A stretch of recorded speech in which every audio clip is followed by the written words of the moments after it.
Hello, welcome to Walk Magic. I'm Jonathan Grice, and with me today is Mr. Ian Moran and Chris Congreve. Also, Gary's still away on holiday. More from Gary later. Also with us today, our special guest, Mr. Steve Gore.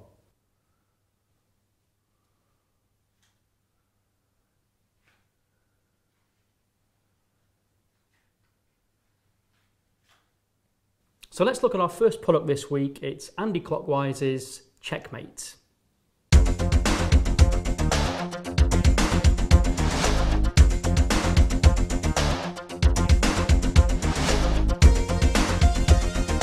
Great, Sherry, look at this. Show it to Sherry. Look at this. Okay. Wait a minute. Is it sure? Like just talk about finances or whatever you got, and the government has a blank checkbook, and the problem is that they have all the money. That's great. Isn't that brilliant? That is brilliant. Wow.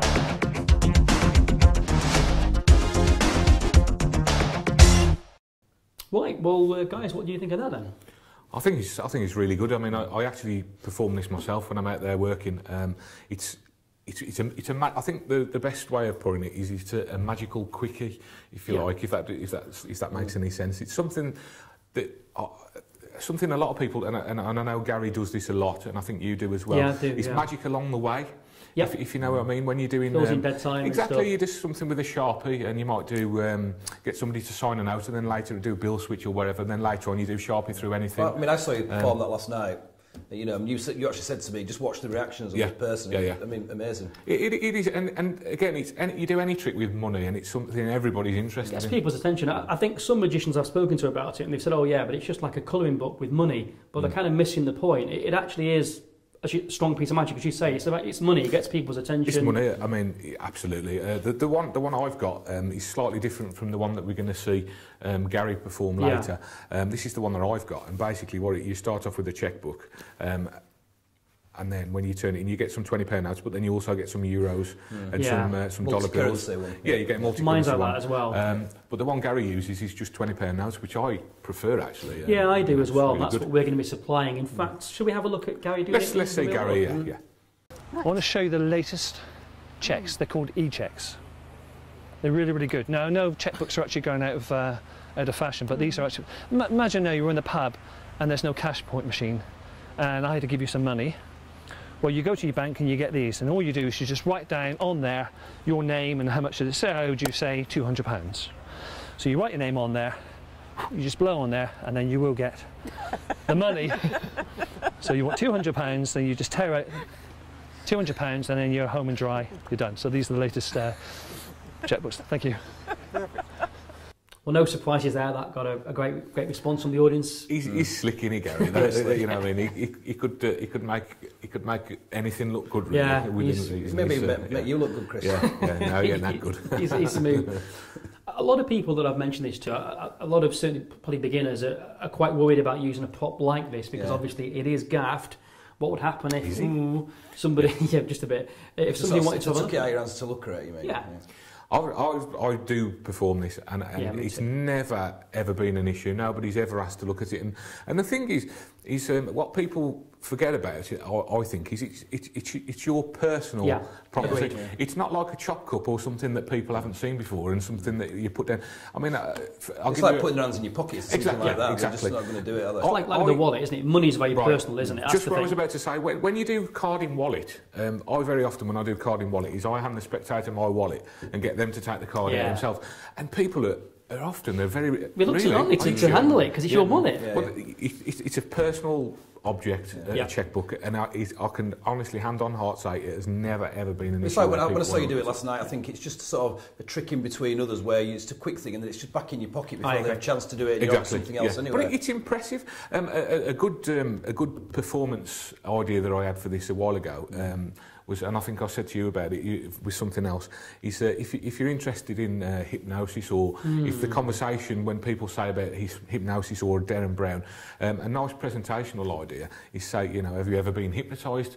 And of course, that yes, no, whatever. So what I'm going to do is I'm going to hypnotise you all now. This is my this is my checkbook here, right? When I snap my fingers, I'm going to show you again, and you're going to see it for what it really is. And of course, what's a check when you write it? It's money, and it looks like money. And then or you're back in the room and you turn it back into the checkbook and put it away. So that's just a nice little presentational idea. It's a nice presentation. It's something to have in your pocket. There's no reset. It's ready to go. There's no angle problems, etc. Ticks all the boxes, as you would say, my friend. I would indeed. So let's mark it. Let's review it. Let's give it a score, right? Thumbs up from me? Yeah, thumbs up for me as well. No question about that. Yeah, definitely thumbs up. Go on then, put your thumb up. Great. Right, so here we are with our very special guest this week. It's Mr. Steve Gore. Steve Gore, everybody! Hey. Thanks, Steve. Steve, nice to meet you finally. Nice to meet you. Got a few questions for you, if that's okay. Yeah, fine. The same questions we ask everybody. Okay. You look nervous. Not at all. You should be, Steve. I know he's going to ask you. So the first question, nice gentle one, is how did you first get interested in magic, Steve? I suppose, like a lot of magicians, watching Paul Daniels and David Copperfield on TV, I got interested from being a small boy. My parents used to have a fish and chip shop, unlike most people. And there's a chap called Cliff Lount, who a lot of people know from the Bradford Magic Studio. Yeah, Bradford Magic Studio, Northern Magic Circle. He used to come into the shop and pull coins from my ears and show me little tricks. So that got me some interest as well. The vanishing chips trick. The vanishing, yeah. Vanishing fish. It's your favourite, isn't it? And then I enjoyed sort of making things, you know, seeing things on TV and trying to make them. I'd spend hours with bits of paper and glue and elastic bands and things like that. Magic things? No, it hasn't. You mean magic things? Or Yeah, just, so you'd recreate what you'd seen on the Paul Daniels show? I'd try, yeah. And come up with your own methods for it. That's really good, isn't it? And how old were you when you were doing that? Probably 9, 10, something like that. Really? And did you get the same effect often from what you were... Roughly. Did you used to go perform them? So you used to make it yourself and then perform them, or just like to friends? And I just used to sort of show it to family. Yeah. And did they work? Did it all, generally, yeah. That's really that's quite impressive, isn't it? You know, figuring out methods. And so, did you have any magical sort of knowledge at the time? No. So you just literally recreated it. Fantastic, awesome. Then my sort of interest sort of waned during later school years, and then picked it back up again at about 18, joined the Bradford Magic Circle and Northern and IBM, and sort of then got back into it. And is it your full-time career now? It's sort of part-time. My wife's an optician. Right. So and how'd you plug? So we have an optician's business together, so work a couple of days a week in there and do the books and then gigs and look after the children. Okay, so we're talking about, this is actually the second question, but it's a nice lead-in. You were talking about Cliff, Paul Daniels, a few names there. So which magician would you say has influenced you the most throughout your sort of magical life, if you like? There's a lot of magicians that either influence or I enjoy watching. I thought you were going to say Imran then for a minute. That's the smart James's trick, wasn't it? Yeah. Have you got any photographs of him there? Have you? I don't know. Thank God for that. It's on the dartboard as well. I mean, in like different categories, for like stage illusions, I was like watching David Copperfield and Raphael for Belgium. Oh, totally. He's awesome, isn't he? Good player, isn't he, Raphael? That Dracula actually does. He's absolutely fantastic, isn't he? Yeah. He's got lots of different characters, and the Austin Powers style one. Yeah, he's awesome. Really, really. I've not seen that. Oh, it's cool. Yeah, definitely worth looking at on YouTube. Yeah. And what about sort of close-up? Close-up. I don't know if you guys are the same. When you watch magic, you can't help but work out the methods when you're watching people. Sadly, it annoys me sometimes, but I can't help it. I like to be fooled. You want to watch it back with layman's eyes at times, don't you? Yeah, I know what you're saying, absolutely. When I'm watching Shooter Gower, that's like one of the few magicians where I'll just switch off and just enjoy, because it baffles me. So. His technique is so good, isn't it? He makes you feel like a layman again, doesn't he? Like, you know, I know what you're saying, I mean, we see some of this stuff and things disappearing and appearing, awesome, so Shooter Gower, manipulation of Yu-Ho Jin. Yu-Ho Jin. At FISM was...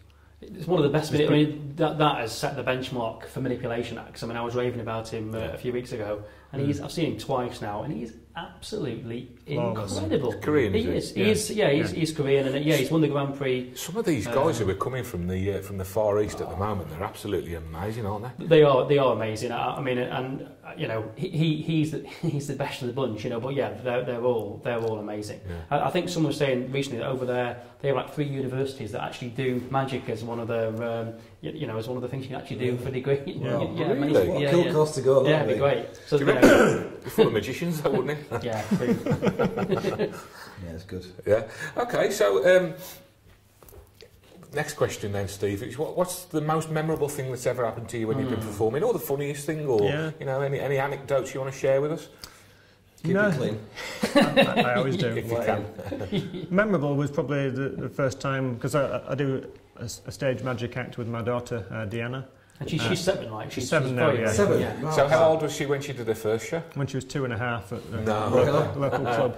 She did like a little linking ring set that we had, and a spinning plate and a Diablo. So it's on stage? Yeah, it was in Church Hall. Wow. Yeah. So go on anyway. You were She's saying good as well. Your memorable thing then? Yeah, it was just the first time that she performed, and I've got it on video, and just seeing her face light up when people clap, you know, you can just see the. It's amazing, isn't it? She's a natural as well, isn't she? She really is. I'd love to see her. Have you? Can we It's look it up anyway? online. It's makebelievemagic.co.uk. Okay. Yeah, check And it out. does she actually go out and do bookings now then? Yeah, we've got 3 gigs in October. Wow. As a double act, that's Yeah. fantastic. What about kids' parties? Is she sort of doing that for her friends, doing her friends' parties and things Not like that? at the moment, but You want to do that? give There's it some time. money in that, mate. Shall I send Chris? They used to go down the pit at that age when you were young, John. And my younger daughter Jenna, she's getting into it as well. Is she? Now, how's she? She's 4. 4. So a Fantastic. totally different character to Deanna, but Yeah. again, she keeps saying I want to do it again and again. So. Yeah. Wow. Does she get jealous? Does she get jealous of Diana because obviously she's I don't got think so. attention and Yeah. stuff? No. No? But So that's amazing. Yeah. 7-year-old. It is amazing. Brilliant. I'll look out for that. So just give us the website again, Steve. makebelievemagic.co.uk. I'll look out for that, definitely. Now, Steve, one thing we always ask our guests is you've got your go-to trick. Somebody says, show me a trick, right? Everybody's got their go-to trick. Yeah. Okay. Your go-to trick, would you like to show us? I would, yes. Do you believe in true love? I better say yes in case You the better wife watch. watches She'll this. be Is your wife watching. watching? Yes. Yeah. Hi, Jane. Yes, I do. I believe that there's a perfect person out there for everybody, a Mr. or Miss Right, a perfect partner for everybody. That says prefect. Well, nobody's perfect. Very good. Okay, so I have a deck of cards, if everybody can see, with people's names written on, some male and female, English and American, traditional and modern. Well, you can have a shuffle, Chris, just give them a mix-up, and when you're happy, we'll leave the card on the very top of the deck. That's the one we're going to use. Okay. Whether it's male or female. Ooh. Karen. Female. Karen. So, do you know a Karen? Yes. Okay, so we'll just put Karen there. We're going to try and find a date for Karen. Now, apart from the names written on the backs of the cards, it's important that you know it's a regular deck of cards. No 2 cards are the same. Everybody can see. Going all the way through the pack. Just give the cards a quick shuffle. Now, we need to find a date for Karen. So just point to any place in the deck. We'll find a male there. name. Around about here, we've got Kevin. We've got Gavin, Zach, Edward. You choose any you wish. Barry. Yeah, Barry. go for Barry. Barry. Yeah, Barry and Karen. Like a match made in heaven. A match made in Essex, probably. Now, Barry is Wales. actually the Jack of Diamonds. Okay. Now, the perfect match or the perfect partner for the Jack of Diamonds will be the Jack of Hearts, because it's the same colour and the same number. There are no 2 cards so meant to be together. But what are the odds on Karen and Barry being perfect partners? I believe in true love. Very good. Very good. Very nice. What Thank you. Are you going to Yes, divulge the secret I with shall us? divulge. Oh, you're a good man. Okay. What I like about this is it is what it is. It's a regular deck of 52 cards with 52 different names on. It can be shuffled, there's no setup. All you need is a Sharpie and a deck of cards, and you can do this. And I used to work out, I had a system, find an easy one, I had a system by the name on the card. I would know what the value of the card was. For example, A is an ace, because there are 26 letters in the alphabet, 26 male names and 26 female names. So I worked out a system, but then when I was performing, being my memory's not very good, I'm there going... Yeah, not good. I can't multitask, so I found it's much easier just to look at the back of the card when you're saying, oh, you picked Adam, and see what the card is, so that's much easier. Very I can even put it there and I can So you can't forget. I can't forget it. Keep looking back. My kind of method. I'm liking this already. So what we need to do, so any card is chosen.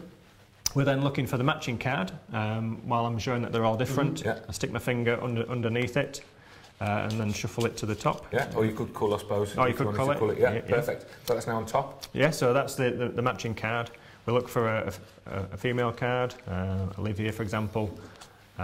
Just put it on the top and just do a double. Just do a double. The nice thing about that, Steve, is I've got to say, you'd think when you're doing the explanation there that they're going to notice the name of the card on the top and the discrepancy when you do the double.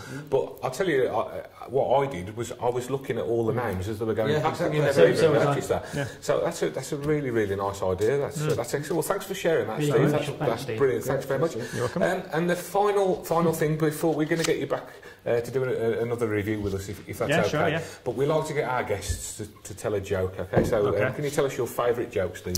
Okay, I've got one for you. What's large, grey, and doesn't matter? And irrelevant.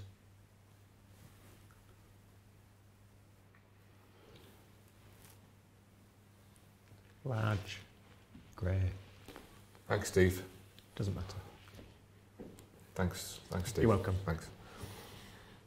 Okay, so Steve, we're going to go into our next review, which is Jay Sankey's Just Name It. Let's have a look at the trailer.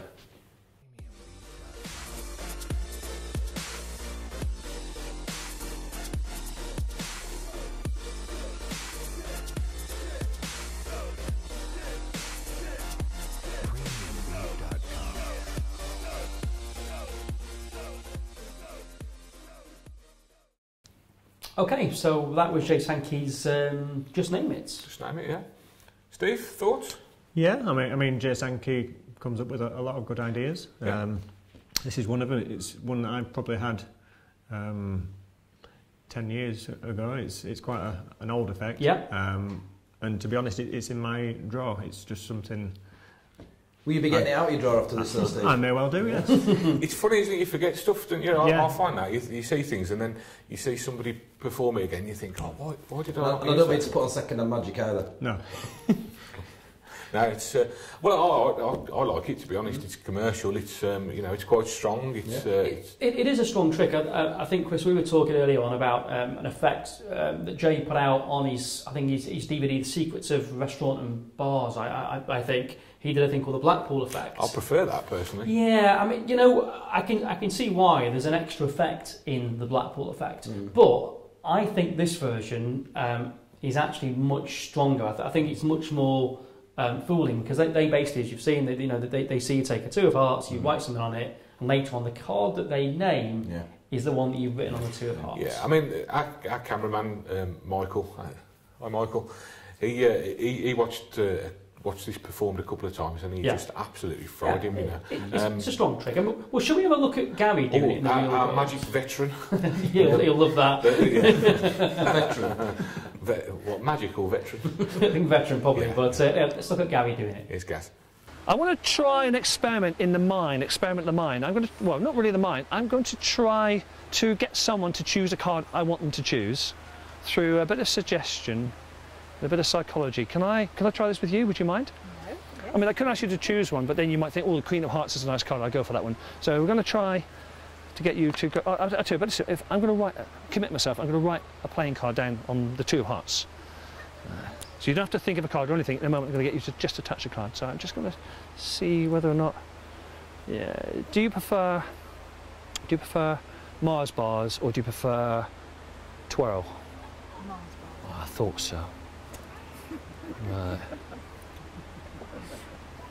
Yeah. And do you do the dishes? No. I didn't think so. That's giving me. Yes, I like the way you said it. No. Right. Now, on the two of hearts, I've written down the name of a playing card. I'm committed to that card. I can't change my mind now. I just want you to just touch any card. Just touch one. You've gone with the seven of spades. I'm going to ask you, would you like to change your mind? No. You don't want to change your mind? That's brilliant. Okay. Are you sure? Ooh. Ooh. Ooh. On there.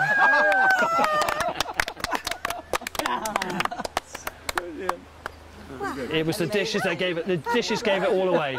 Otherwise, it would have been a red card if you did the dishes. Yeah. Thank you very much. Thank you. You could have had any of these cards. You could have touched any one of these cards, but I'm glad you went for the seven of spades.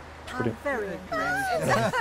So, Steve, you're gonna get out your magic drawer now. You've seen Gary performing. I think I will. Yes. Yeah. Mr. Jones is very good at. He's slick, isn't he? Yeah, I keep saying it. He is But slick. he is though, isn't he? He is slick. Yeah. He is. Yeah. I wish I had a forehead as big as his. They make up in other departments, Chris. Yeah.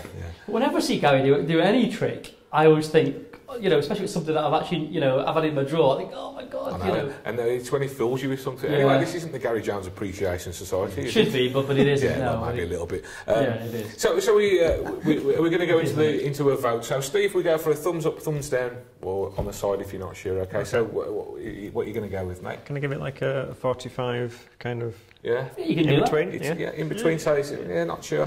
Yeah. I'm with you on that one, Steve. I'm going to give it up there. Yeah. Actually, I'm going to give it a thumbs up. I actually really like it. I think it's a strong piece of magic. It's easy. Really like it. Thumbs up from me as well.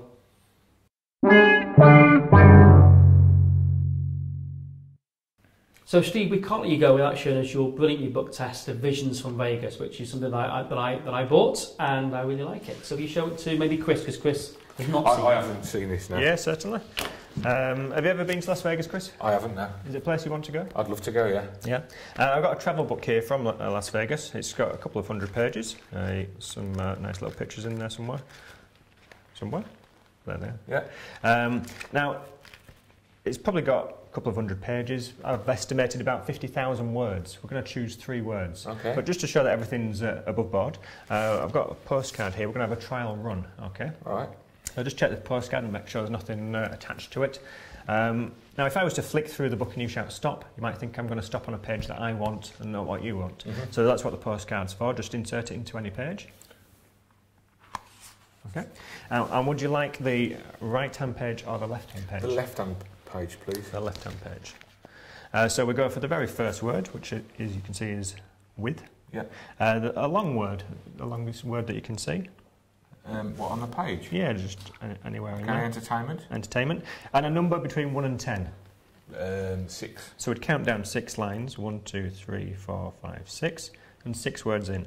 1, 2, 3, 4, 5, 6. As.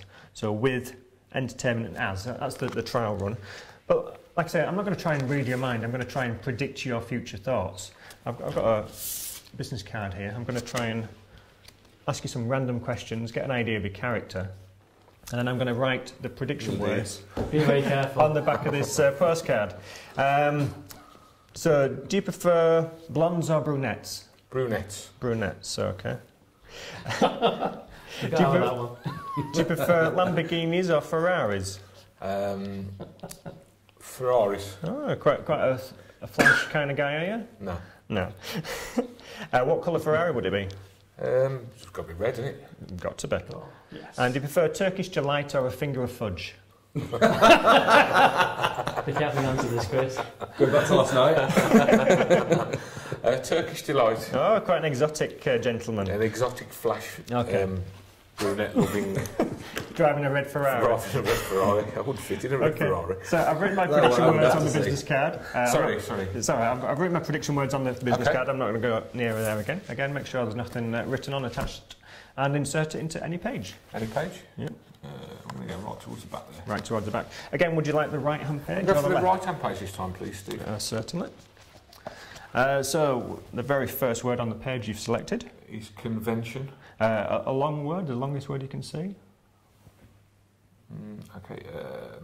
Internationally. All right. I mean, there's lots of words on there. You could have chosen any. Absolutely, yeah. And a number between 1 and 10. I'll go for 8 this time, please. So 1, 2, 3, 4, 5, 6, 7, 8. 1, 2, 3, 4, 5, 6, 7, 8. Train. Yes? Yeah. Convention, internationally, and train. There are your 3 words. Yeah. Out of 50,000 words, I've written 3 words on that business card if you'd like to have a look. Convention, internationally. And train. Fantastic. That's amazing. That's really, really Isn't that cool, good? isn't it? Yeah, fantastic. Told you. Nice you. one. Thanks, Steve. I thought that was going to be like a farce or something. There's absolutely nothing there, was there? How's it work? How's it Cost me work? 50 quid to find out. Where did we buy that from, Steve? Direct from myself, and I believe Walt Magic are going to stock it as well. Brilliant. Absolutely. Fantastic. That's really good, mate. Well done. Well done. Good work. Thank you. Oh, great. Thanks, Steve. Okay, that's about it for this show. Here's Gary's final thoughts. make sure you have clean fingernails. Thanks for that pearl of wisdom, Gary. And once again, thanks to our special guest, Mr. Steve Gore. Thanks, Steve. Cheers, Steve. Thank you. See you next time. Bye.